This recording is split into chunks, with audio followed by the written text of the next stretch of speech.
Council meeting to order.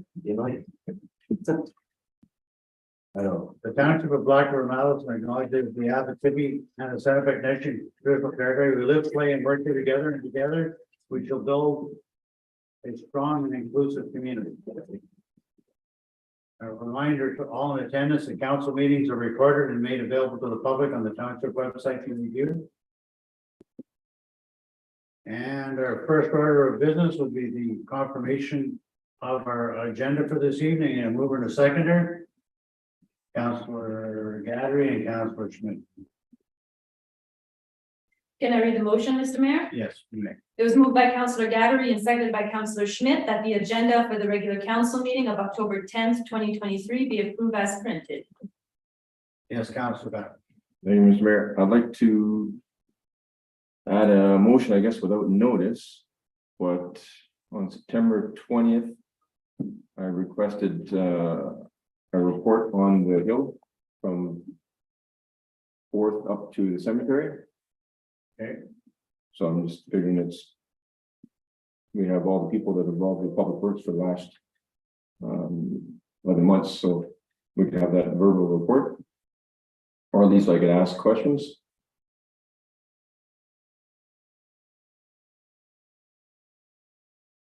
We need permission from the mover and the seconder to add it to the agenda. Yes, Councillor Gadry, Councillor Smith. Well, we'll there's some place we can add it, and of course, don't forget when we add things to the agenda like this. Yeah, there may be a possibility there won't be enough information to provide you with the answers you're expecting, at least you can ask your questions. Fair enough. Fair enough? If I can, Mr. Mayor? Yes. So for council, that'll be item 9B. We'll make it a verbal report.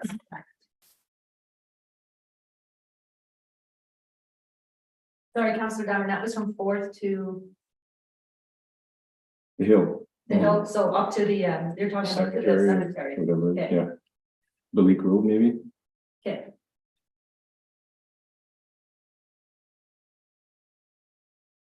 All right. So, Mr. Mayor, so far that's as amended unless there's something That's else. correct. So everyone's heard the resolution as amended. All those in favor of the amendment? Seeing no objections, carried. Yeah.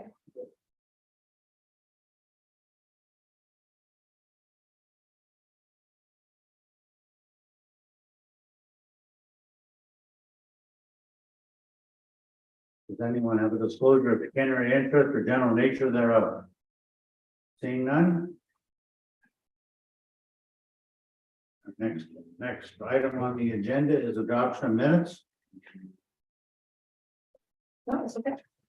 Mover and a seconder again. Yes. I have Councillor Gadry and Councillor Ron. It was moved by Councillor Gadry and seconded by Councillor Rondo that the following minutes are hereby adopted. Minutes of a regular council meeting held September 26, 2023. The minutes acknowledged are minutes of a Board of Health meeting held June 8th, 2023, and minutes of the Board Health meeting held August 15th, 2023.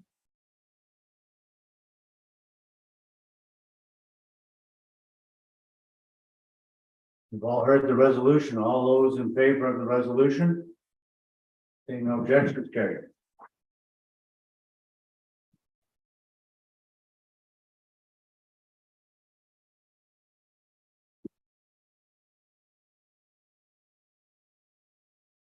Next, under item 5 is our consent agenda.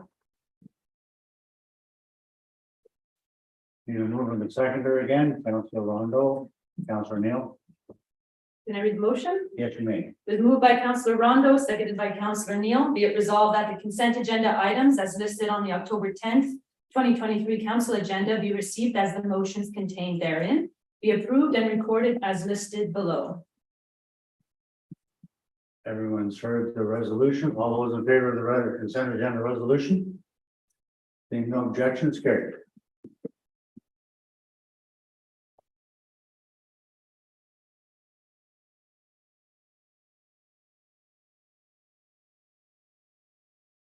Delegations, and we'll move into new business.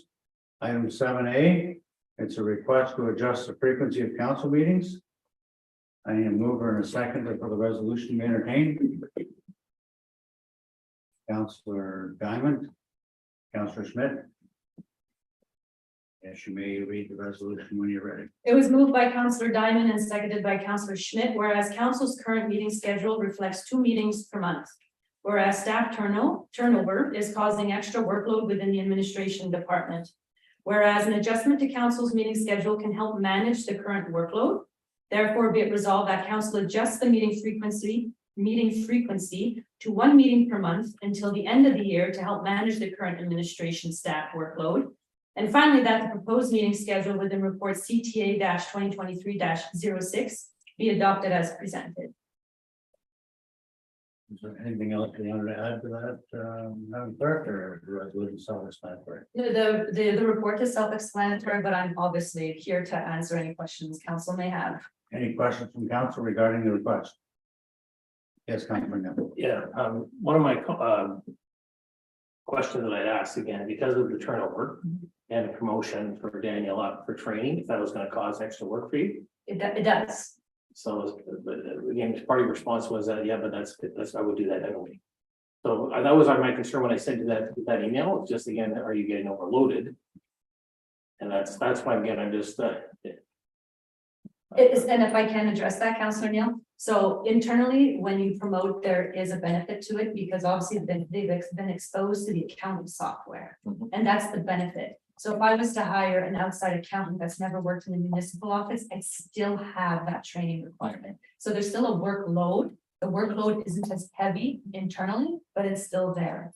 And again, losing our executive assistant to the CAO, he was managing the minutes and agendas. And council, you can appreciate that at times that can take a lot of work. So 1 week you're building an agenda, the following week you're doing the minutes and the action items. So again, it's a request if council will permit it. It's only till the end of the year, and I'm hoping that I'll be able to manage your agendas and minutes and still keep on the year-end audit. Speaking with the auditors just last week, if I continue with the pace I'm at, you'll have financial statements by December. But recognize though, we're not in compliance with asset management and with the way we're going. If I can keep up the same pace, we'll be in compliance come March. But as the report also says, I am now behind on your 2024 budget. Any more questions for the clerk regarding the request? Yes, Councilman. Thank you, Mr. Mayor. I probably differ than Councilor Neil, but like I have a sustainable view of the municipality. Like I want to leave Mass in a better place, Black River, Mass in a better place than when I found it. So when I was doing my research for this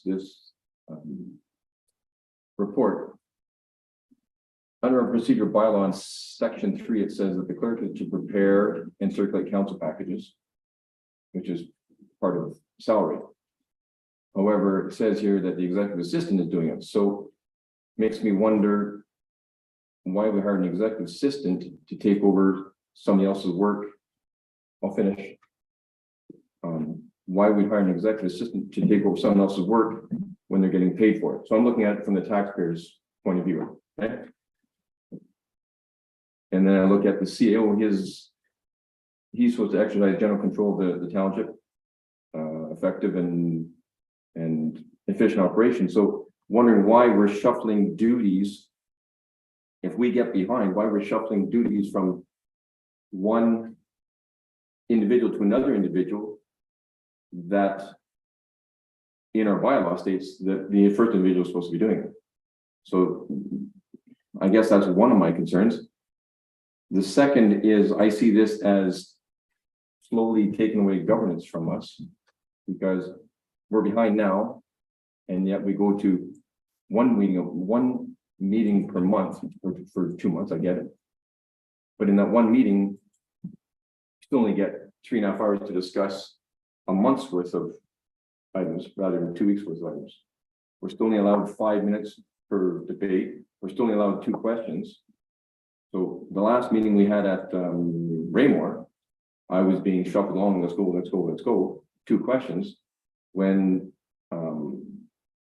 James did a presentation of 30 pages long, and I'm allowed 2 questions on 40 different items. So what's gonna happen in beginning of November when I got 18 questions on a 60-page document? I think I find it very unfair that limiting the amount of feedback that we can get. Just before I allow the clerk or the CEO to respond, just my own comments is in regards to the procedural bylaw, you're correct as far as the number of questions that are supposed to be entertained, and which is to allow each council member an opportunity to ask their question. On the side of shuffling duties, the only reason there's any shuffling of duties is due to the fact that we've lost staff in certain areas, and we're using other staff to pick up those items, so that the regular staff that can do the extra work that's being required of them. I mean, at the same time, I know that doesn't answer all your questions, but it does answer the majority of them, I believe. And in regards to the rest, I'm going to allow the clerk or the CEO to respond if they wish. If not, yes. Sure. So under the Municipal Act, it also speaks to the duties of the treasurer. So the treasurer is responsible for actually payroll, for the receiving of the money, for the payment of the bills, but I have staff that does that under the duties of the treasurer. Same with clerk.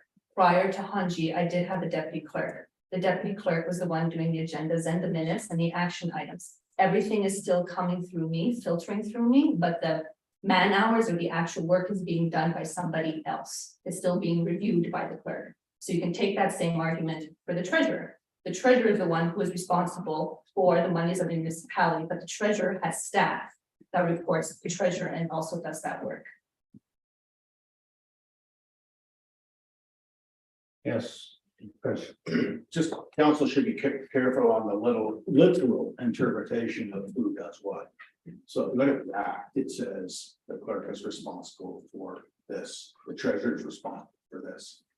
If you take that literal translation, then none of those duties should be, I'll say, given to anybody else. So the fact is that the clerk's responsibility is to ensure that those things get done. It's up to us as the administration to ensure they get done with whatever means. The purpose of the report, from my understanding, was simply say, look, we've got a short-term issue here with some staffing. We need to capture back a little bit more time, and going to one meeting a month would assist us in doing that. So, because if you literally interpret it that way, then we're gonna get into a whole lot of clogging up work by doing that. On the issue of the procedural bylaw, frankly, that's probably 99% of the procedural bylaws in the province are listed that way. Each council member gets 2 rounds of questions. Again, it's up to the chair to use and control that in whatever way, shape, and form. So I understand what you're saying, Councilor Button, that you might have multiple questions about one issue. Doesn't stop you from asking the individual either before or after about those issues as well. But depending on what the nature of the question is, how complicated it is, that there's a lot of variables. So. Yes, Councilor Neil. Yeah, so just, again, when I first saw this, I'm a little concerned as far as moving 2 to 1. And I'm concerned about workload. But I'm looking at how many things we're dealing with and cutting them down to 1 meeting, especially now, like there's a bunch of stuff on the table. I don't know how we're gonna function maybe effectively if we are.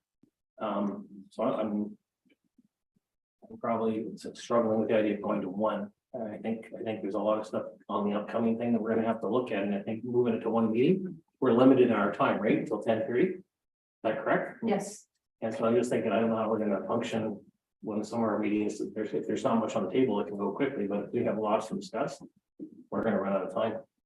So I'm just gonna voice that as a concern for me. I think I'm still in favor of the 2, but I understand workload, and that's Councilor Smith. Thank you, Mr. Mayor. How many man hours are we saving by reducing to 1 meeting?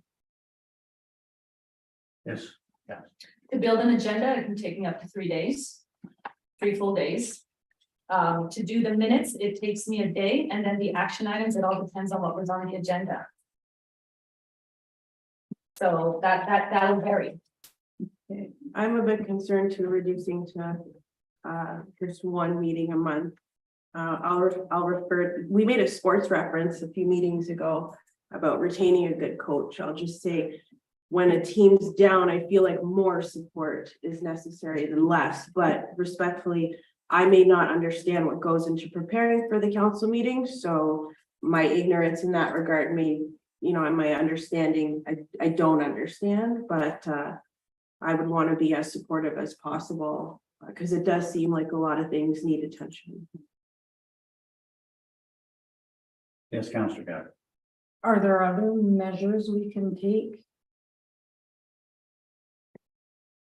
Yes, Cass. If there were, I would have exercised them before this report. Again, if council turns it down, I brought it to your attention, if certain things from the administration department is taking time to come back to council, you've been made aware.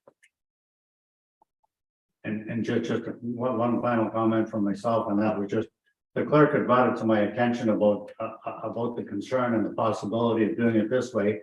I suggested that she bring it to council in the form of a report. Based on what she felt was going to be the most effective way for her to meet the goals and objectives that have basically been set as far as audits and preparation of preliminary preparations for budgets and so on and so forth. And the time that's required on all of these other items, she made it very clear to me that she felt that based on the size of our normal agendas, that it should not impact our council meetings to that large of an extent. So that's why I suggested she bring it to council for their attention. Until we get staffing back in place, she felt it was the lesser of the evils, so that she could move forward and make sure that the audit was moved forward the way it should be. And that's why it's here tonight, as I suggested she bring it to council attention. Yes, Councillor Gunn. Thank you, Mr. Mayor. My follow-up then is sort of three-part. I just took the last comments as a warning. You'd be warned. That's what that came to me as. So that For me, from the front table is that if you don't have your OMPF payment, or if you don't have your fleet purchases on time, you guys were warned that if we would have went to one meeting, you'd have them, and if we don't, you won't. So that's what I heard from the front. But under that, the fleet purchases, we had put $1.8 million, I think, into the budget for the fleet purchases. But now we're talking about a line of credit. So if I can get some clarification on that, because that confused me. I thought we had taken $1.8 million to pay cash for the 3 pieces of equipment. But my question in the end, and we can comment on there too, is what's going to change between now and January in terms of staffing?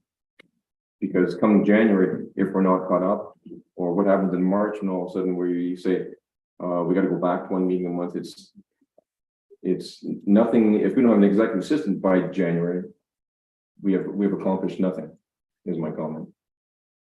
and my only caution would be is that I think the request is being made for the next 2 months, I believe, only. And if we haven't resolved the issue by then it'll have to come back to council for further consideration. But I am hopeful that we are going to have some staff back in place, because we can't keep functioning like this. And I personally didn't take it like as if council's not going to get the information that they need, but or that the municipality is going to fail.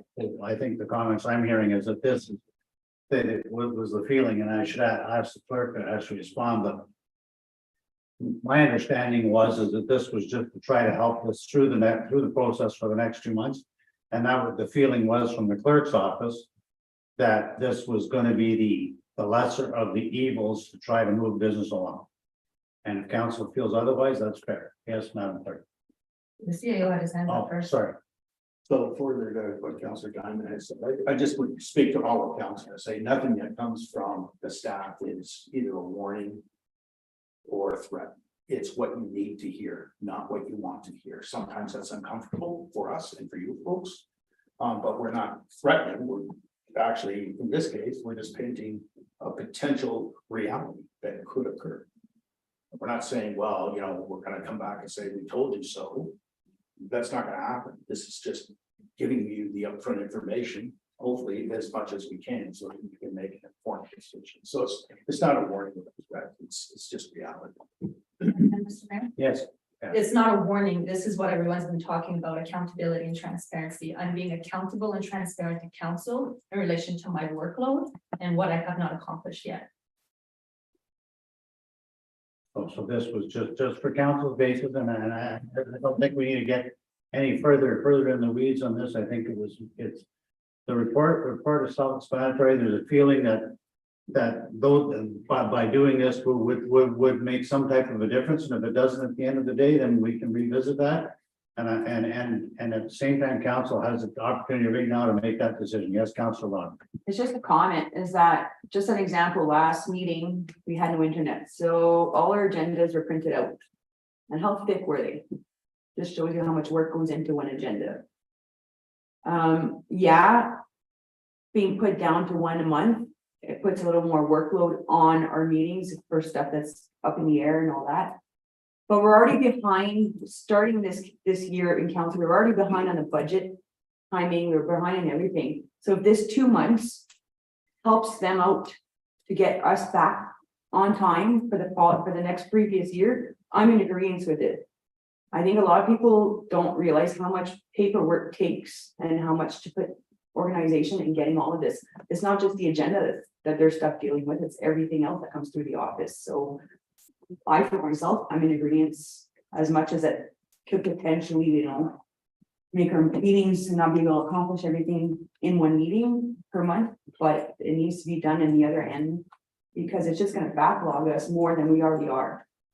So, and it's not fair to the staff. So. Thanks, Councilor Lund.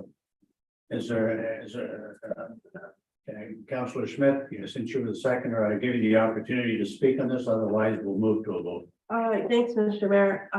In regards to other municipalities, do they operate the same as we do to council meetings? A month, like, is it standard across the board? Forgive my ignorance again. Yes, Cash. It's tailored to every different municipality. So prior to actually this council and the last council, it was one meeting a month. Were they heavy loaded meetings? Yes, they were, because they were one meeting a month. But depending on the agenda item and how quickly you have to deal with it, that's why you also have a provision to call for a special meeting.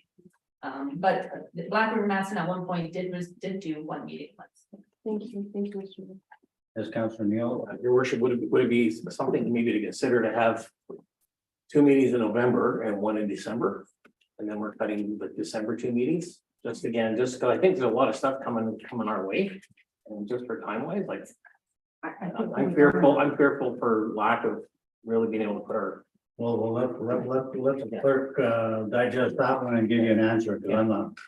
You only have one meeting in December. You only have one scheduled meeting in December, so you'd be eliminating the October, if council was to decide to do it, you'd be eliminating October 24th and November 28th. You'd be eliminating 2 meetings that were October 10th today. And your November 14th meeting would be in Dalgonier, and your December 12th meeting would be in Shillington.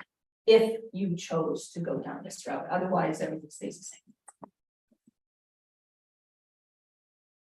Could we then maybe just say we still have the end of this October? And then see what things look like, and then November, if we need to cut one in November, we look at cutting one in November. I just think that I don't like the thought of cutting the meetings, because every meeting we've had, other than one night when we showed up and it was just a quick hello, goodbye, and whatever. The rest of the meeting's definitely been important, filled with information. So that's just I'm just voicing a concern. I definitely don't want to cause grief for the staff. I definitely don't want to see that happen. I just think because we're having public meetings too. I want to make sure the public don't feel we withdrawn from that a little bit. So that's just feelings, not. I can review it. Well, I was just gonna say, because we do have a resolution on the table, that we either have to entertain it or amend it. And if you wouldn't mind, Madam Clerk, since we've been talking for so long about the issue, maybe you could just reread it real quick, please. Okay, so remember council's options, you can remove it completely from the table, you can amend it, or you can defeat it. So it was moved by Councillor Diamond and seconded by Councillor Schmidt, whereas council's current meeting schedule reflects 2 meetings a month. And whereas staff turnover is causing extra workload within the administration department. And whereas an adjustment to council's meeting schedule can help manage the current workload. Therefore, be it resolved that council adjusts the meeting frequency to 1 meeting per month until the end of the year to help manage the current administration staff workload. And finally, that proposed meeting schedule within report CTA 2023-06 be adopted as presented. Yes, Councillor Smith. Mr. Mayor, may I ask one more question? Is it possible, okay, if we cancel the 2 requested meetings to have an update, an informal update of progress to allow for everyone to be comfortable that the things that are meant to progress by canceling the meetings are progressing? All right. If I can, Mr. Mayor, Yes, ma'am. from a procedural perspective, without looking like we move the business forward illegally, I don't know how you do it informal. It would be best just to keep the meeting. Yes, Councillor Garrett. So what, well, would it be possible if we were to remember just 3 more meetings? To get our agenda a little bit earlier, because it will probably be heavier, so we have time to read through the. Yeah. Yes, ma'am. If I can, so if those are council's wishes, I would just need to know how much quicker you'd like it. That way I could organize my calendar accordingly. That's all. I would just need some direction as how much sooner you want it. So we've heard the resolution as presented. And unless somebody suggesting an amendment, I'm going to call for a vote on the resolution. All those in favor of the resolution? Those against? So it was a It's tie defeated. vote, it was defeated.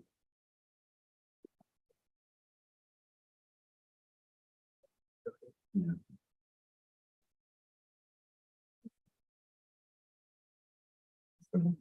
Your worship, can we amend that after the fact? Double mistake? No, it's too No, late. it's been defeated. You can present, no. No.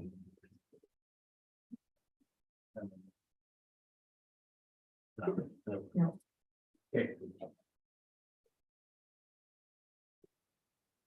Okay, we'll move along. Did we have something extra in here? Or is it- No, that's under 9B. Okay. So you have 9B first. So under 9A, we have under reports, the Matheson Drinking Water Systems Inspection Report.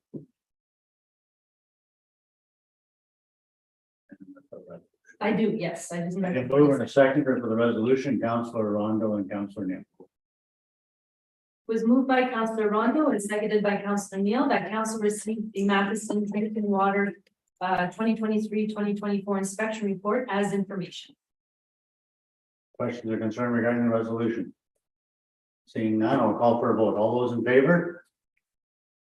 Seeing no objections, carried.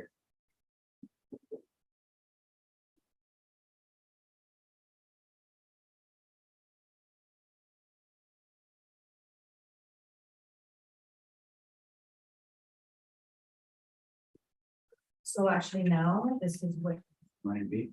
yeah, 9B, so the verbal report from 4th December. Let's be honest. County Councillor Diamond has asked for a verbal report regarding, basically regarding, I think the hill going up to the cemetery, basically. And I'm assuming you would probably just like to hear from the Director of Infrastructure on the situation. Or the plan, yes, Councillor Diamond? Name's right. Perhaps not just the director of infrastructure, but everybody's asking around town, and you and I are both on a thread of emails. It's been insane lately. But people want to know why. So James cannot answer that because James was not here. They want to know who authorized it, which would be the why. When something will be done, and if something will be done, and then the costs. So it's those 4 questions: who, why, who, when, and how much. Yes, yes, I can answer, I can answer a little bit a while because I've asked that question myself with the public works team. So the asphalt that was there was in such bad condition that when the grader was up there cleaning up shoulders and whatnot, it was grouting. That then we're putting a little bit of gravel on, and it just kind of exacerbated into a problem where we were just putting up asphalt every time we went up there. And so that was the decision to remove it. Yes, Chris? I gave authorization for it before James started. But I've asked that question. And the authorization was given for the very reason that the director indicated. And then once he came on board, he took control of the project. So And I can tell you that that road, because it's so close to Public Works, sees a grader at least twice a week, where other roads only see it once a week, sometimes 3 times a week. We take just a quick run up. It's the nature of the hill and the corner in the hill, and cars bounce hills where the washboard comes from, but it gets more attention than any other road. Just because it's close, it's not a preference thing, it's just we have the ability to run up and do it. As far as what happens next with it, that's up to council, it's like every other road, right? It's gonna be expensive. Whichever way we go, I've even looked into systems, the concrete stabilization grids that you can put in, you're still able to grade over them. But it reduces washboard because it's holding everything kind of in a little cell. But again, there's cost to it, and they're not cheap, they're a good fix, but Councilor Diamond, did you hear the answers? Maybe not what you wanted to hear per se, but you got answers. Yes, Councilor Diamond. My name is Mayor. Yeah, I got answers, but because the decision to do that doesn't come before council, obviously, it's an operational decision. Yes. But now it's huge financial implication that we're gonna have for years. So it will. I travel that road more than anybody. And the pavement that was on there prior to being ripped up was in poor shape, but it was passable in 2-wheel drive. Now a 4-wheel drive vehicle has a hard time getting up there. I'm not someone pulling a trailer, which I pull a trailer up there 3 times a week. You cannot do safely, and I'm concerned about the residents. You have to go to the far left-hand side to go up there. There's no guardrails. So I'll go on record saying the decision was poor, but knowing that you rip up a half-decent asphalt to put us in a position where it might cost us $5 million to fix, I think that's something that should have came before us to say, we have a situation here, we're gonna either have to do this and live with it, or do this and pay $5 million. So it's, I don't know, I'm just speaking on behalf of the residents, and as a homeowner lives with there, I'm going down the dump road now. Because it's not passable. If you want to go up there twice a week and grade it, we'll go tonight. It's not in good shape tonight. Yes, Chris. okay, so if we're going to entertain every question from the ratepayers on something that we did, whether that decision was right or wrong or indifferent, then we're going to add substantially to the agenda that we have. And I've asked it before, right? Where's the bar? Where's the bar? Because if the bar is way down here, that increases exponentially the amount of material that comes to council. If the bar is higher, where we're allowed to operate the way we should, then that reduces the things. It's a philosophical discussion. I don't believe it's really right or wrong. I believe that there's somewhere in the middle of something, but we get calls all the time where residents know better than we do, right? Quote unquote, know better.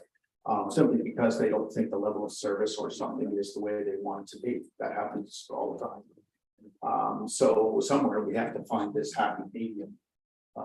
I would suggest that the public works and would have a different opinion of the resident that's talked about, the state of that road right now. Whereas before, we had complaints about it before when there was asphalt on it. So you're damned if you do and you're damned if you don't, excuse the expression. And in the sake of, and not rushing things, Councilor Diamond, but the opportunity to ask the 2 questions, the 2 important questions was why were answered, I believe, by our present Director of Infrastructure as far as the reasons why the working foreman came to the acting directors at that time to ask for permission to do whatever. And I agree with the CAO that these items need to be dealt with by staff, not by council one-on-one. I also think that I agree that something needs to be done differently with that hill at some point.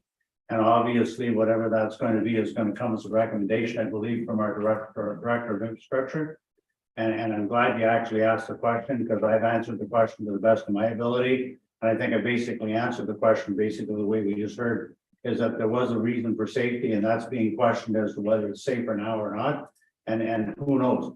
I can't answer that question for sure. I know the reason why it was done, whether it was the best decision, I guess we will never know. All we know is that we have to deal with it going forward.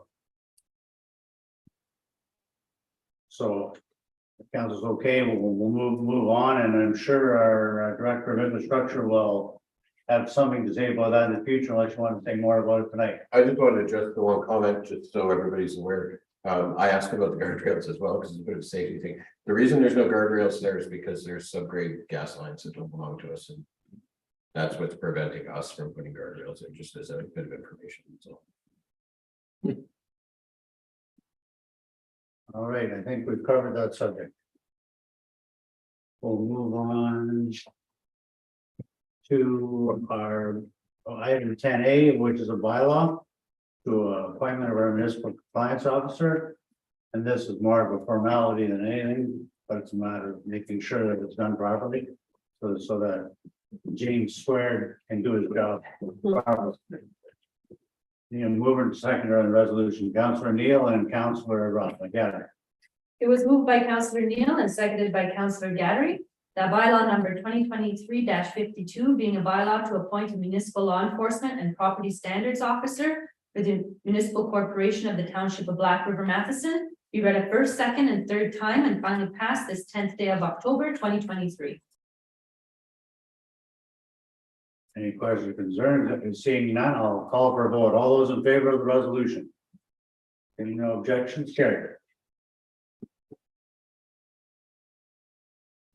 Now you can go to your job.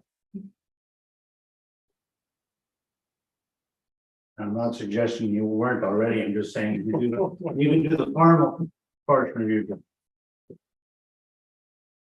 And we have no unfinished business, and we're going to other business, and 12A is vacant councillor applications for Ward 6.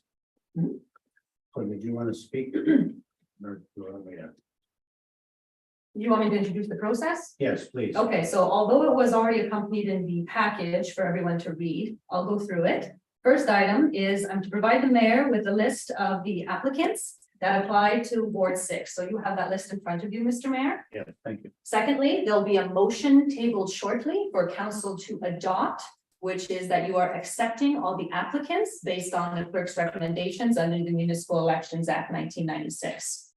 Following that, we will then draw from this plastic container who will be actually the First to speak at the order. that's right, the order of who will first present. So every applicant will have 5 minutes to make a presentation. Once the presentation portion is done, they will then be asked the same 4 questions. But how that's going to be done is depending on your order. The first one will stay, the rest will go downstairs. The first one will make their presentation. We'll ask the 4 questions, they can have a seat, and then you'll continue in that manner. Should council want to go into close to have a brief discussion, we can add that to your agenda for you to do so. When that is done, you will then, by show of hands, show who you would like sit in Ward 6. And 4 votes is what qualifies that individual to take that position. We will not do the declaration of office tonight, so you are pointing towards 6, but we're not doing the declaration of office tonight. One, because they haven't been trained on the procedure, they haven't been given the package, so it would be a disservice to council and to whomever you appoint. So at the next regular council meeting, before we do anything else, we'll do the declaration of office and then they will take their seat. Okay? So that'll be in a month, so there's one meeting in a month, Excuse me. you're saying, sorry? I'm so sorry.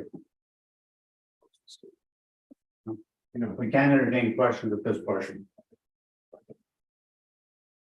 I have a mover and a seconder regarding the resolution for the different candidates. I need a mover and a seconder. Councillor Rondo and Councillor Schmidt. Can I read the motion, Mr. Mayor? Please.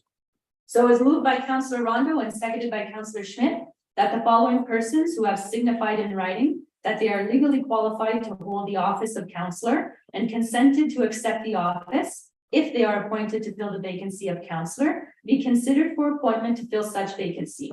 Albert Royer, Francis Lambert, Steve Campbell, Steve Wilson, and Sabrina Tremblay. All those in favor of the resolution?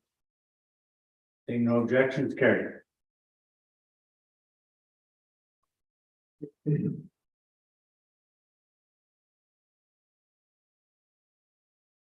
Mr. Mayor, so what I'm gonna do is have you draw names out of this container. You're not gonna look. Steve Wilson.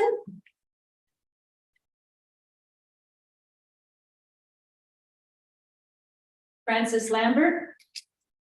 I'll write it down.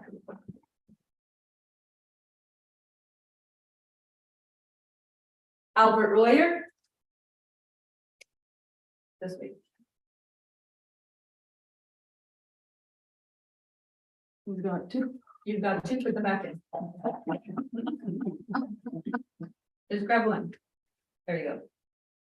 Steve Campbell and Sabrina Tremblay. So that'll be the order. I'll ask for everyone to leave but Steve Wilson. And they can bring them downstairs.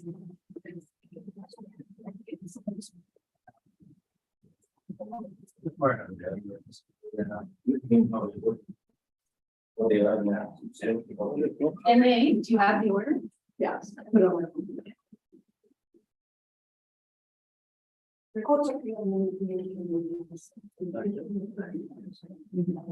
walk into the town.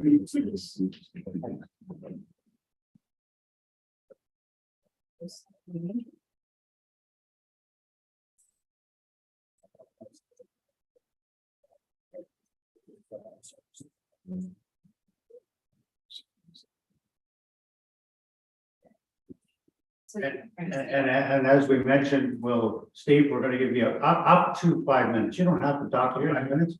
If you wish to speak up to 5 minutes, I didn't spend much time making any presentation. we'll let you make your presentation and then we have 4 questions after. Yes, I thought it was all just questions. Ready? Yep. So basically in my presentation, I'm assuming you want me to explain to you why I think I would be good in that seat. Because my heart is in this town. I've been here all my life. I've always seen an openness when dealing with administration, the working people on the grounds. I don't see that anymore. And as I stated when I was here saying about opening the meetings to the public again, I'm sorry, but I see a whole bunch of no trust. And honestly, it's kind of difficult to talk to some people about it because they just get angry. I would like to be able to open people's minds and eyes to the facts that criticizing on the couch is going to do no good. Get involved, become part of the action, go to the meetings, understand the procedures. That's why I wanted you guys to make them open to the public so that I could come and learn how your procedures work. So that in 4 years, when you have an election, I would be elected by the people of my community and not appointed, which would be my preference. But my main goal is to try to create an open format where people aren't afraid to bring things up to their counselor. Hopefully their counselor can be reasonable enough to quench the ones that, as Mr. Ray had said, you need your mark. This really isn't that important. We can't waste our time on little things. We need to deal with the big issues or whatever, right? But you still need somebody out there who the public trusts. Most people find me quite approachable. And if they don't, because they don't know me, once they get to know me, they find me quite approachable. I'm very articulate. I am very open-minded, but I'm also very research-based, we'll say. As I said earlier, I'm the kind of guy that if I'm standing up and going, this is the way it is, it's because I know 100%. I've done my homework. If I have a little bit of doubt, I'm the person sitting there listening, taking it all in, and making a decision. Basically, that's what I'm trying to do here, is to encourage some public interest in the events that affect their daily lives, whether they realize it or not. And I don't know, some of the things that I see happening here, whether it's intended or not, it does appear to the public they have no more trust. I'd like to be part of something that could begin to build that trust among the members of our community, administration, as well as council. I think I'd be good at that because I'm the kind of guy that if, as long as you don't make a negative comment about my mother, you can be standing there screaming and hollering at me about how stupid everything is the township's doing, and I'll respond to you in a calm, casual. I won't get angry. I won't get, you know what I mean? I won't get insulted by it. As long as you don't make it personal, which I think is reasonable. Now, I have very little experience in anything like this because I've been a backbone working kind of guy my whole life. But that doesn't mean I don't understand it. I've always been a follower of politics. Not saying that I believe that what they do actually benefits people in some ways, but a lot does.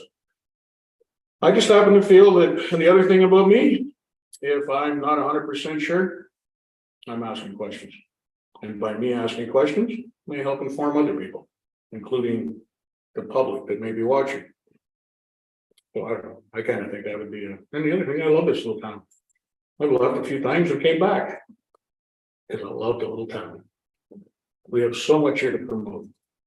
The riverfront. The highway. Hey man, my family made a living off the highway. Right? There's opportunities with what we have right here where we could promote, we should have a motel right there. Whatever. There should be some form or fashion of something out there. I mentioned it at the town meeting. We need a little bit more money in the budget for economic development and promotion. Because we do have think about it. We're one of the central towns in a huge mining region. See any mining companies around? See any supply companies or any? Why they aren't here, I don't know, because we're bang on in the middle of most of all of it. We're on both highways. We have lots going for us. We don't seem to do a whole lot to put it out there and show people that Matheson is worth their investment. And I think I could be a part of this team to try to move things like that forward. As well as, of course, learn how this whole procedure works. And that's why I came here a couple months ago and asked you to reopen your meetings, because I would prefer to get into one of those seats being elected. All right, thanks, Steve. Yes. Don't like to cut you I don't know, out. time was up, I heard it there. And now we'll put you on the hot seat. We'll ask Absolutely. you some questions and I'm gonna let the clerk do that since she has them in front of her. Sure thing. Do your best to answer them. They aren't. They're I've just- been through lots of interviews, but Okay, Mr. Wilson, the first question you have for them. Your first question is, what is one of your primary goals or objectives that you are aiming to achieve during your time on council? How does it fit into the current master strategic plan? And how do you plan to work towards it? again, as I said earlier, to try to build some kind of a trust amongst the community members, administration and council. And how would I go about doing that? By making myself open to the questions of the public and whatever questions they may ask me that I'm not able to answer. Bring them to whoever it is that may be able to give me that information and feedback to them. To, like I said, to try to stir up a little interest from the public in the business affairs of our lovely little community.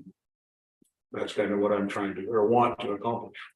I'm not saying rabble roaster people up and get a rebellion going. I'm saying get people interested in learning the procedures that, yes, you can come and observe the council meeting, but you can't speak.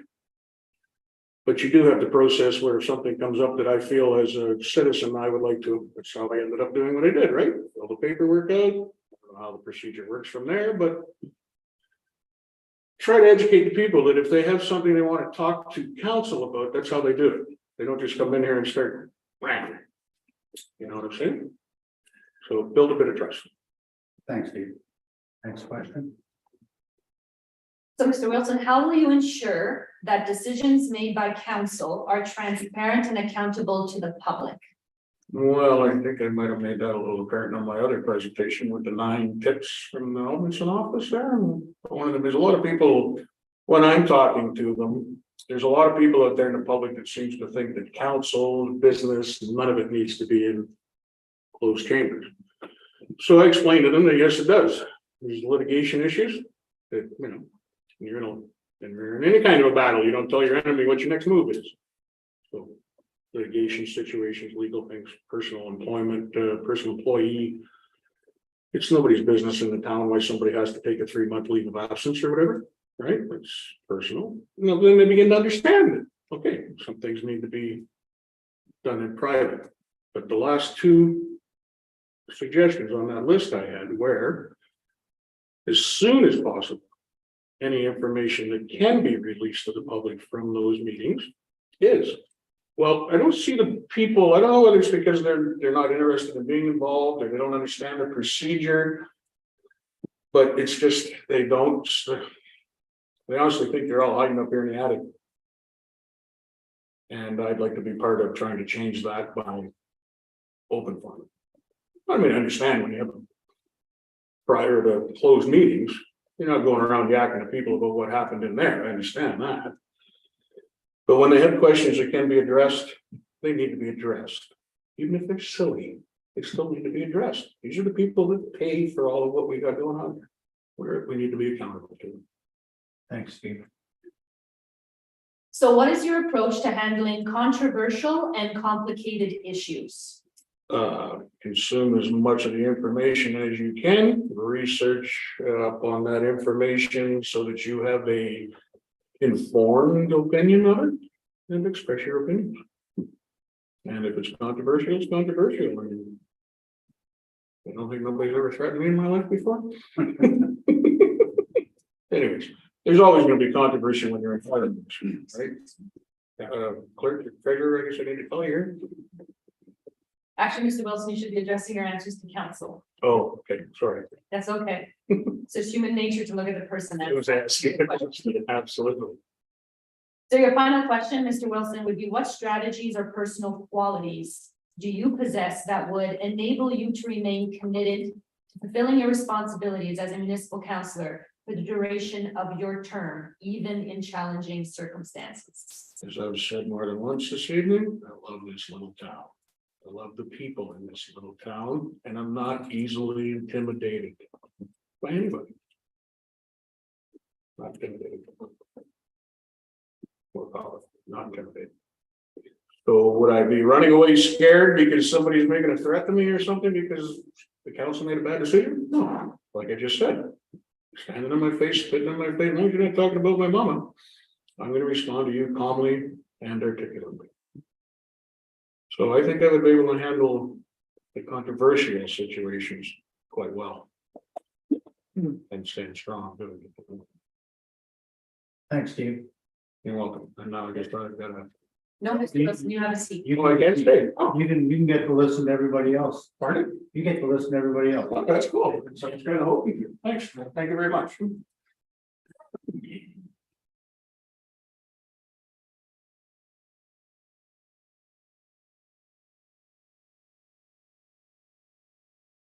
Oh, no, thanks.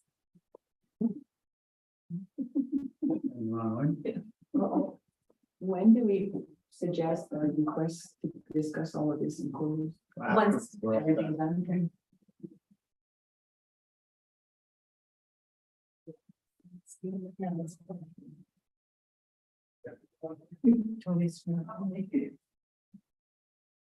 You're running back and forth. It's Francis. Then all the. It's, yeah.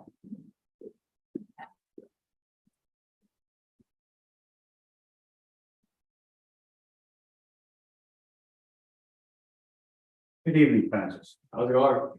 Phil. So you want to go through that litany and we're gonna give you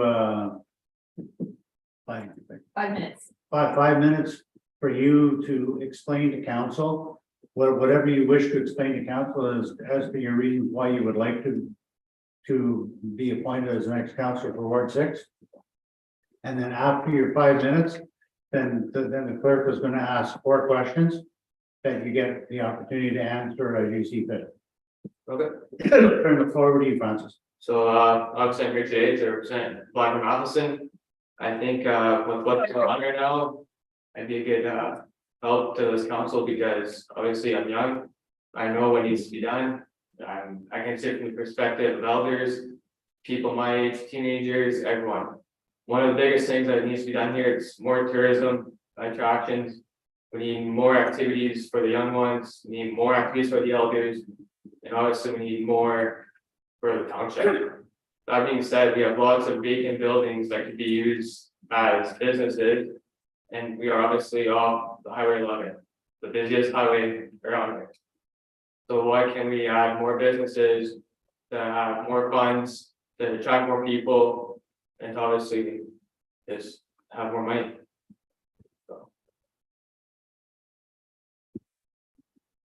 Are you satisfied with that? You don't have to talk for 5 minutes. Yeah, I'm satisfied. You're satisfied with that? Yes. Well, then we'll move into the question period then, Francis. Thank you.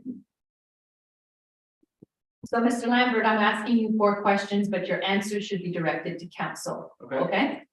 So your first question is, what is one of your primary goals or objectives that you are aiming to achieve during your time on council?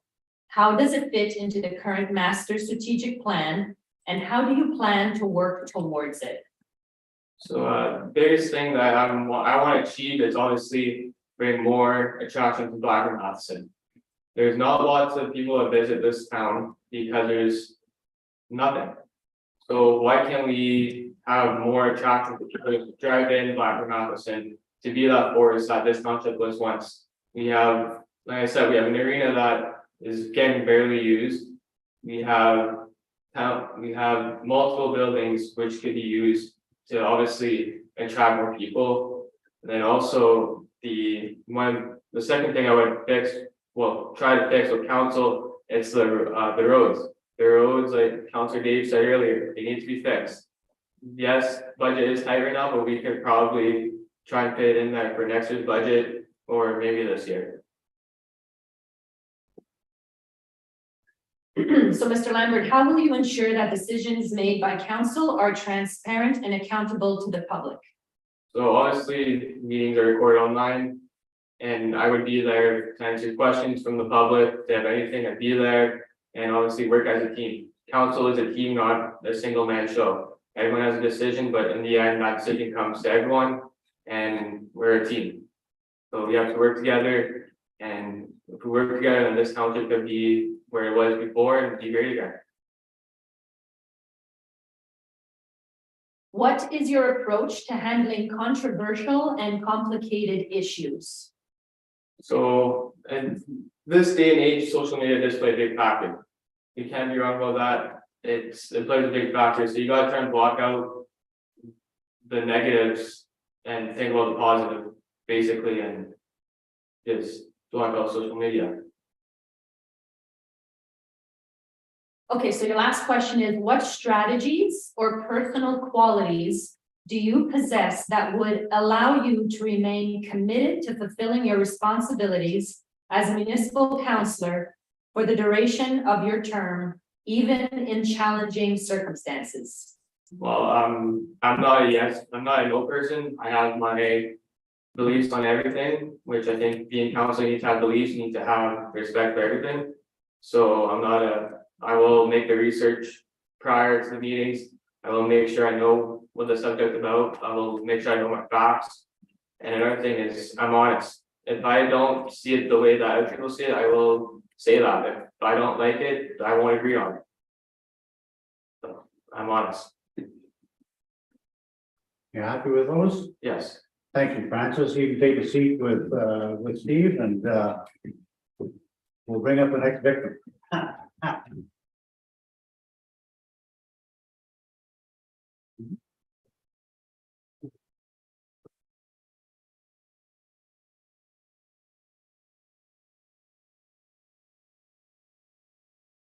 Fire next. Yes.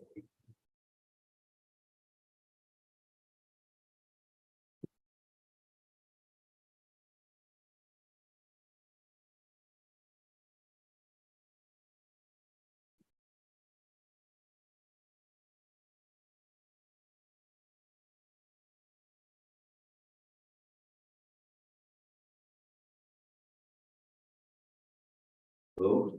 Good evening. All. You just pick a spot up front, and we're gonna give you 5 minutes to tell council why you feel you should be the next councillor that we appoint to fill the vacancy. And after that 5 minute, you don't have to speak for the whole 5 minutes of it. It's up to you if it's, you can go anywhere from 10 seconds to 5 minutes, it's up to you. And after that, the clerk has 4 questions for you to ask. Okay, I'll turn the floor over to you. okay, my name is Albert Royer, to start with, this isn't my forte speaking, so it's not easy for me, so I understand that when other people who are in this position all the time, I'm nervous, like it's so bear with me and I'll try and put my point across in a meaningful manner, but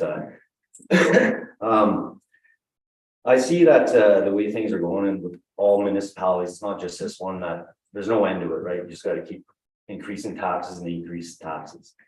And I've said it for a while, I've always looked at it and said, corporation, why aren't they running like a corporation where, you know, there's no corporation in the world that doesn't succeed and their shareholders keep giving them money every month. So it's the only way it's gonna work out. And this is not a big town, it's 4 villages with an epic center of a bigger village.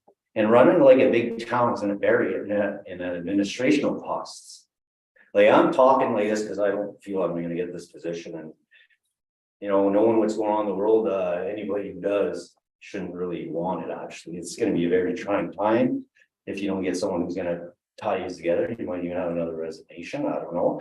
But if we don't start looking at things differently and stop following a template or whatever from the provincial and federal government to conduct or manage our communities, it's not going to happen. It's not going to work out. We don't have the ability to print money like the federal government, and we're taking money management and operating or whatever suggestions or whatever off of those who have shown since I was a kid are not good with money. So I'm saying if we do not start doing things differently, people are going to be pushed out of their homes with the increase in tax. And I understand that they're given the costs and the increase in inflation and all that. If you want to break it down, the last recession in the 30s, $4,000 a month is equivalent to about $300,000 a year today, the standard of living. So the standard of living has gone down, and we have to start thinking in different ways that isn't varying our residents in taxes. It can't keep going. It has to start looking at things differently. These here guidelines the government gives us, only guidelines. They're not have to be followed to the T. The power of the government stems from here. Okay, so taking orders from the higher up government down in here to this level is no longer a democracy. Your power comes from the people in the community that support us. They believe you're telling the truth. They believe that you're being honest. You're a member of their peer group. And when the local government is taking up everything the federal government likes the truth, like whether it's carbon or whatever, okay? And you need to think about that. Anybody knows how hydro works knows that solar and wind is not a viable solution. You need consistent hydro, not up and down. So what's going on here? And when our provincial or our municipal governments go along with federal, how can the locals trust our own government? Now, there's a lot of strings that can be pulled here. Whether it's asbestos in our pipes, which should be a water problem, nothing to do with the town and the other taxpayers. But why doesn't the government help with that? They help with solar panels, they help with a Zamboni electric to promote their agenda of climate change and everything else. And I'm all for the planet, believe me. But if we're more focused on toxins and chemicals, it'd go a lot further than worrying about carbon in the air, which trees breathe. So if we're going to conduct ourselves with bad intelligence as a corporation, no corporation in the world could ever survive on bad intelligence. So when you're getting that information, I'm not saying disregard, give unto Caesar what Caesar, so to say with the government, but it's up to us to do our due diligence to make sure that what they're telling us is the truth. Nobody likes talking about it. What did it start with? It started with locking down for COVID to prevent the healthcare system from being overwhelmed. Then it turned out to what? Everybody had to get vaccinated, but the vaccine didn't protect you from getting sick, didn't prevent you from spreading it, just prevented you from becoming seriously ill, which made you what they're chasing around for 2 years, an asymptomatic carrier. Then, even though they knew it caused heart problems and blood clots, they still injected it into the children. So I'm saying there's a serious issue here that we got to start thinking for ourselves. Thank you, Albert. Your 5 minutes is up. I don't like to cut people off, but that's our rule, so. Now we're just gonna, well, let's just keep standing. Now we're gonna got 4 questions to challenge you on. It's not easy, so sorry. Yeah, you just do the best you can, Albert. This is your part. I'm not applying for my speaking skills. So, Mr. Royer, just address your answers to council. What is one of your primary goals or objectives that you are aiming to achieve during your time on council? How does it fit into the current master strategic plan? And how do you plan to work towards it? Take a lot of working with the other council members, because I'm a firm believer that the more heads, the better. That's why I believe that some of the things we need to do to get liquidity between us, start working with other smaller communities. There's certain things we could be doing. There's another thing we could be doing that can make this break free from the pack. The first thing we need to do is start seeking our own information, meaning if everybody's believing the federal provincial government, if you like, and I'm not saying disregard everything they say, I'm saying if everybody is, and you do too, you're in the pack, pull it from the pack, you gotta admit, okay, and start doing our own diligence, and we become a leader. This small community that can become very, very viable, very financially wealthy, especially in these times of a serious paradigm shift here that's going on. If you haven't seen it or seen what's going on in the world, and then great change comes out great opportunity if we can just seize it. And I believe working with all the others in this community, working with the other communities, we can build liquidity between the other smaller communities that we can't really be viable on our own and we need some of these things that we can share, you know what I mean, with the other smaller ones, Cochrane, Iron Falls, you know, those kind of communities, maybe even Timmins will all that. Thanks, Albert. How will you ensure that decisions made by council are transparent and accountable to the public? I thought about that. A lot of your means here is mundane and dragged out. Who wants to spend more time dealing with and figuring out issues that can actually benefit beyond what he's already have to deal with? He's had a lot to deal with. I see that. But I was thinking of maybe something online that a lot of these mundane things that you vote about, and a lot of times they're pressured, vote now, can be put online, whether it's the grader or whatever, and the guy votes and the public can comment, because the more input you have, the better.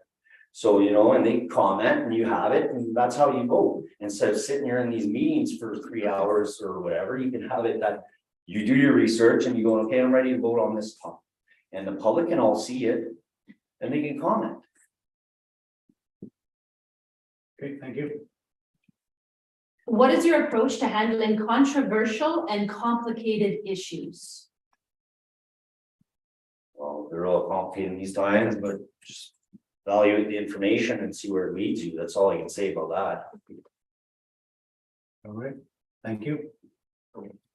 What strategies or personal qualities do you possess that would allow you to remain committed to fulfilling your responsibilities as a municipal councillor for the duration of your term, even in challenging circumstances?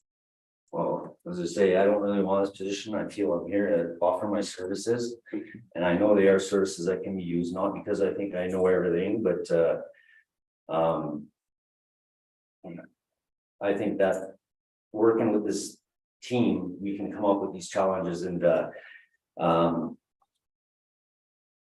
it's all working together. It's not any one of us. It's the power of this group comes from the unition of it, right? And even though people are easily divided, they're just as easily brought together, right?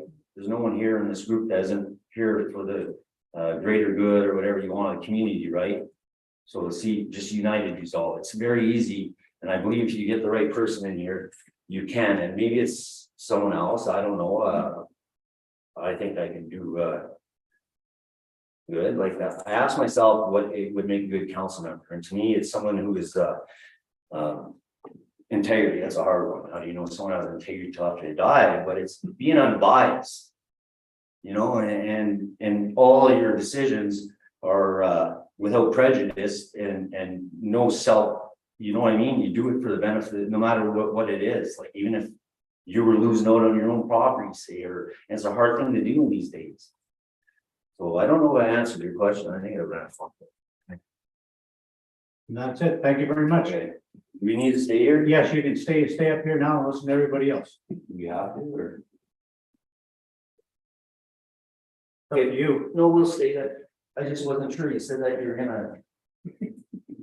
After everybody's had their opportunity, then we'll probably have our little discussion and then we'll go back to it. And we have Mr. Cancel coming up next.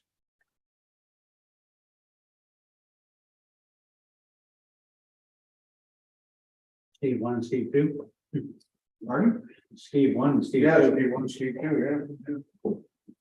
You must be Steve 1. Apparently, you're number one with me. Mr. Council, sir, you can just take the floor right where you're standing up there, anywhere you're happy. And we're gonna give you 5 minutes to tell council how why you feel you should be selected to be appointed to replace the missing councillor. And then at the end of the 5 minutes, we have 4 questions for you to answer, and then after that, then you can take a seat and we'll wait until we're done. Okay, perfect. I'll turn the floor over to you. Okay, thanks. Most of you know my family history here in Madison. Council's been here a long time. I'm just trying to help our township municipality be better off, grow. We all want the same thing, right? As a person that owns a business in this town, I've had that business for 6 years now. Council's auto repairs down Bibby, and I want to grow as well as grow the town, right? So I'd like to fill that last council seat and assist the rest of you guys with doing that, helping out as much as we can and learning what you guys know.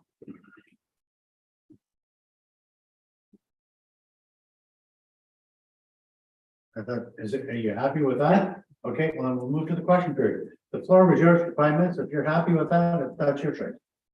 Well, I'll ask the clerk to ask the questions.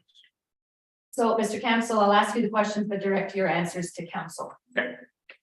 So your first question is, what is one of your primary goals or objectives that you are aiming to achieve during your time on council? How does it fit into the current master strategic plan? And how do you plan to work towards it? Obviously, as I stated in my opening, we all want to see the town grow. So I would like to see our town of Madison, we're not a huge town, but I would like to see it grow. It would also grow financially as well, right? You bring in more businesses. They obviously pay towards our taxes, pay towards everything else that's going on in our township. And yeah, what was the last part of that? How do you plan to work towards it? I plan to work with the rest of council, obviously, because one man can't do it all. All right, thank you. So how will you ensure that decisions made by council are transparent and accountable to the public? Pretty much the way you guys are somewhat doing it with your Zoom, you guys are letting the township know what's going on by having your open meetings through the live feed.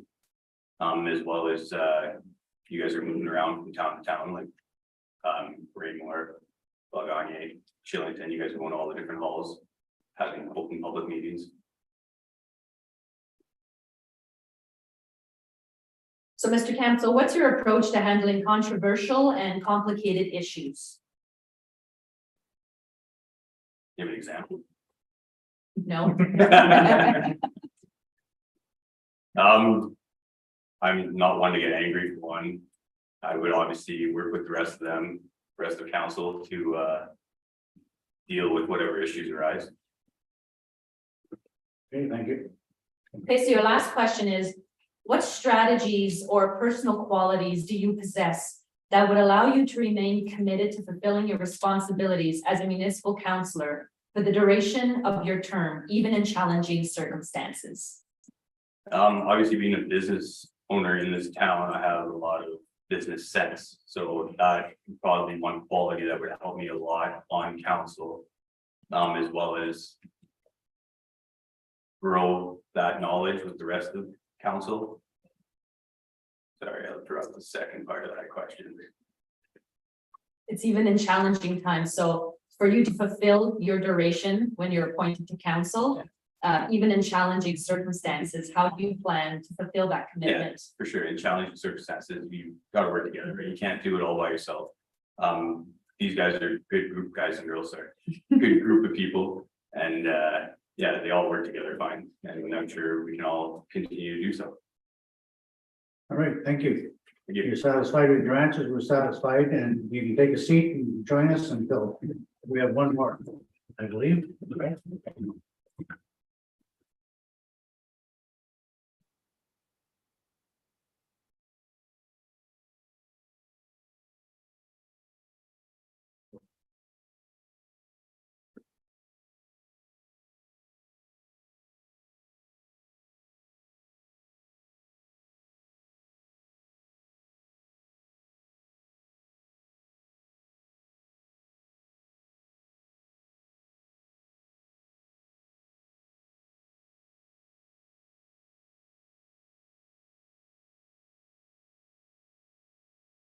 I'll allow you to stay right up there at the front, Sabrina, Okay. unless you prefer Ms. Strombley. Oh, it doesn't matter. All right, anyway, we're gonna give you 5 minutes just to speak and basically tell council well, the reason why you'd like to join our council.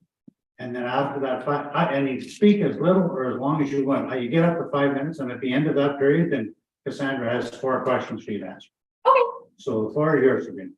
Okay, I feel like I went over this a lot in my letter that everyone see, but I just really want to join council because I'm really involved in the community, especially with younger families. And our community has grown so much with younger families over the past year. It's incredible.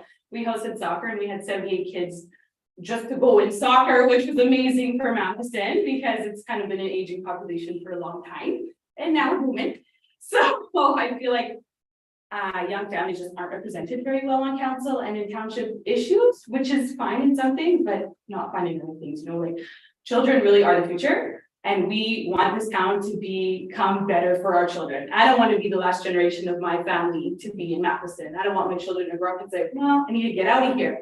I want them to go get their education, come back and be our doctors, be our lawyers, be our nurses, right? Like, I want them to come back and think that this was a great place to live. This was a great place to grow up. This town is run very well and we want to be a part of it. My family's been here for generations and I don't want that to stop. And I'm hoping that if I get on council, I can hopefully help with that and maybe help with some of the communication issues as everybody has seen. There's always rumors and all kinds of things like that. And hopefully I can just help with like the younger generation and anyone who has the little kids that are, they want their kids to stay here and they want their kids to grow up here and we want more happening and questions answered and all that kind of thing. Okay, You're good? yes. Oh, we'll move into the question period then. Thank you, Sabrina. So Mrs. Tremblay, I have 4 questions to ask you. I'll ask you the questions, but direct your answers to council. Okay. So your first question is, what is one of your primary goals or objectives that you are aiming to achieve during your time on council? How does it fit into the current master strategic plan? And how do you plan to work towards it? So one of my goals, like I said, was to make this town better for the children. And I think that really works into all the recreational stuff that the town has been doing, like the volleyball nights and the craft nights and stuff like that. And I think there was some kind of plans for baseball and possibly purchasing the baseball field to bring that back. So a lot of recreation activities really brought a ton of cash flow into our town. And I think that's a great way to bring visitors and people back to our town so that we can create more cash flow for ourselves. Thank you. How will you ensure that decisions made by council are transparent and accountable to the public? I think that's actually a hard question to answer since I've never been on council before. I think that's something that I have to learn as I go, because obviously I'm a little bit younger and I'm not as versed in all this stuff as you guys are. So that's something I would like to learn as I go, but I always think transparency is key for everybody. And I think there's a lot of communication errors, and I have a lot of experience in customer service and very good at communication. So I hope I can just help council with that type of communication to the community. Thank you. What is your approach to handling controversial and complicated issues? Complicated issues definitely need to handle with an unbiased opinion. You need to be able to see both sides of the opinion or the issue that has risen, and you need to be able to go in it unbiased. Like, I can't speak from my heart and say that's how we need to do things. I need to be able to think what my constituents want, what's better for the township workers, what's better for the council, what's better for everyone. You need to be able to look at that unbiased. So your last question is, what strategies or personal qualities do you possess that would allow you to remain committed to fulfilling your responsibilities as a municipal councillor for the duration of your term, even in challenging circumstances? So I have this quirk that I never give up on things. Even if I don't get it, you'll see me back here many, many times. And as I said, I'm a mother and I want this community to continue to grow for my children. My children will likely be here for 18 years. So I have 18 years of trying to continue to make this community better. All right, well, thank you for your answers, and you're more than welcome to take a seat, at least for a minute, while the council decides if they would like to go into a closed session, just to have a quick discussion. If I can, Mr. Mayor. So council, I did not schedule a closed meeting in this section of the agenda. However, you can add it. We just need to show 2/3 consent that you want to add it. And the discussion has to remain just about what we heard. I want it. Show of hands as far as, yeah, okay, so we have 2/3 right. So Mr. Mayor, I need a mover and a seconder. Mover to seconder, Councilor Rondo and Councilor Nim.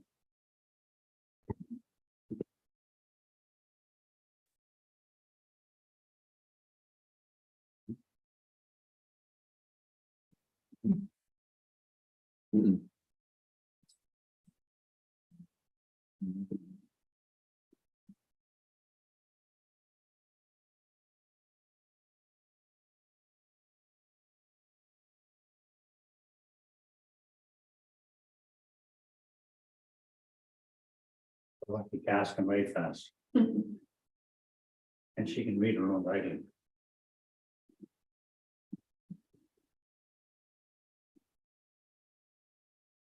Could you read the resolution? It was moved by Councilor Rondo, seconded by Councilor Neal, that council move into a closed portion of the meeting at 7:52 p.m. to discuss a personal identifiable individual regarding the candidate applicants under section 239 subsection 2 clause B. Heard the resolution. All those in favor of the resolution, show of hands. No objections? No objections, carried. So now we'll move into the closed portion of the meeting, and well, we'll have to ask everyone to leave our beautiful council chambers for a few minutes. But once we're just gonna have our quick discussion, and then we're gonna invite everybody back up, and we're gonna move back into the open portion of the meeting, so that we can actually vote on the candidate. So if you don't mind, we'll just ask you to go downstairs with MA, and then we'll have you back up.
back all candidates. On behalf of staff and council, I'd just like to thank all of you for your time and your willingness to consider serving. And hopefully, no matter whatever the outcome is tonight, that all of you remain interested and some way, shape or form. Either contribute on a committee of council at some point in time, whether it's now or in the next couple of years, or just be involved in whichever way you can. So then right now, we're just gonna go into the process. I think we explained it earlier, but just basically, for someone to be appointed, the rules of our procedure for this operation is someone needs to receive 4 votes. And if we, what we're going to do is we're gonna start out. I'm gonna start reading the names in the order, basically in the order of your presentation, so 1 through 5. And I'll call for a vote on that individual. And if you don't receive 4 votes, and the clerk will be recording that. And if no one receives 4 votes, then the ones with 0 votes or the lowest tally will be out of the voting, and then we'll start over again until we hopefully reach a decision. That decision could happen on the first round, it could happen on 4 rounds. So as everybody understands that, so then what I'm going to do is we're gonna ask just for a show of hands. Yeah, it's by show of hands. It's all just wide open and a show of hands. So the first candidate, show of hands for Mr. Wilson. Got 1. For Mr. Lambert.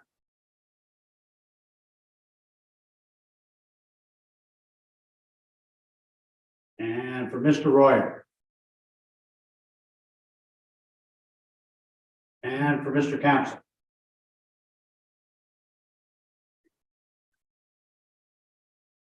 And for Mrs. Trombley.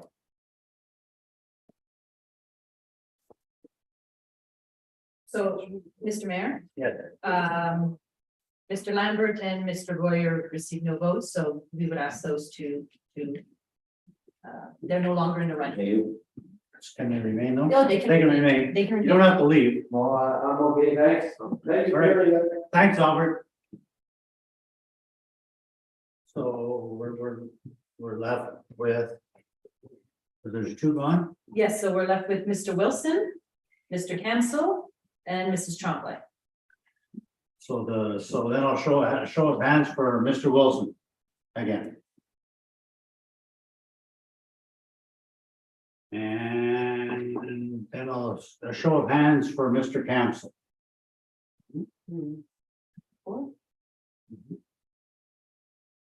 And a show of hands for Mrs. Trombley.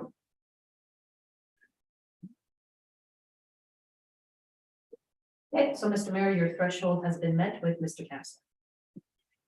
All right, thank you. So now we have to have a resolution to appoint that individual, correct? Yes, So I need a mover and a seconder, Councillor Rondo and Councillor Gavin. can I read the motion? Yes, you can, me. It was moved by Councillor Rondo and seconded by Councillor Gathering, whereas council declared a vacancy in Ward 6 at the August 15th, 2023 special council meeting under section 262 subsection 1 of the Municipal Act. And whereas council adopted policy CP-1300-01, municipal council vacancy with bylaw 2023-25. And whereas under the Municipal Act, section 236 and policy CP 1301, section 2, council selected to fill the vacancy by appointment. And whereas council has followed and satisfied their responsibility under the Municipal Act and policy CP 1301 by moving forward with the appointment at the October 10th, 2023 regular council meeting. Therefore, be it resolved that council appoints Steve Cancel as Ward 6 council for the corporation of the Township of Black River Matheson for the council term of 2022 to 2026. And furthermore, that the declaration of office under section 232 of the Municipal Act take place at the next regular council meeting. And we've all heard the resolution. I'll call for a show of hands. All those in favor? Seeing no objections, carried.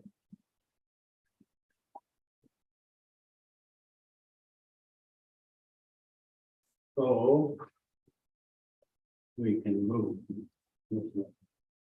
I believe we go in place again. So I just, again, thank all the candidates, appreciate all your time and effort. And Mr. Cancel, staff will be in touch with you to explain the next step in the process. And then we're probably gonna go back into our closed portion of our meeting again so that we can finish the rest of our closed discussions. If I can. Yeah. So, Mr. Council, I'll get in touch with you tomorrow. Okay. Okay? Thank you all. Congratulations. Thank you for your time, council. Thank you.